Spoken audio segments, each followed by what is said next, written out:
I've got a very basic web page here just with a graphic of mine, an ebook cover of mine. And the code is here, as you can see, very standard, and here I'm using the image tag to add the graphic. However, one important point worth mentioning is, as you can see here, I'm not specifying the width nor the height of the graphic. And it is advised whenever you have images on your pages, you specify the width and the height. The reason being that it helps the page to load faster because the web browser knows exactly where to put everything because it knows the proportions of the graphic. It's good practice when creating HTML because it does make the pages load quicker, and as the page is loading it tells the browser exactly where everything should go, so the page loading process is smoother. So it's a beneficial thing to do. And specifying the width and height of the graphic is as simple as the attributes width and height.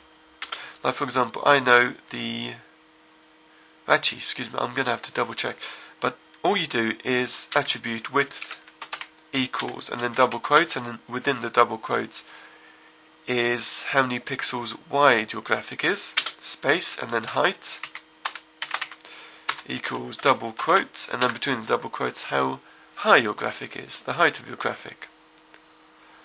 And let me show you how you can find out the width and height of your graphic. Okay, on the desktop I've got the graphic here. I'm doing this demo in Windows 2000. It might be a little different depending what type of operating system, whether you're using a Mac or Windows XP or whatever. Things may look a little different. But here you can right click, choose properties, and you should be able to do this on XP and also Windows 98, and go to Summary tab, and if you go to Advanced, it gives you a bunch more details. As you can see, width 300 in pixels, height 300 in pixels. So that's how you can check.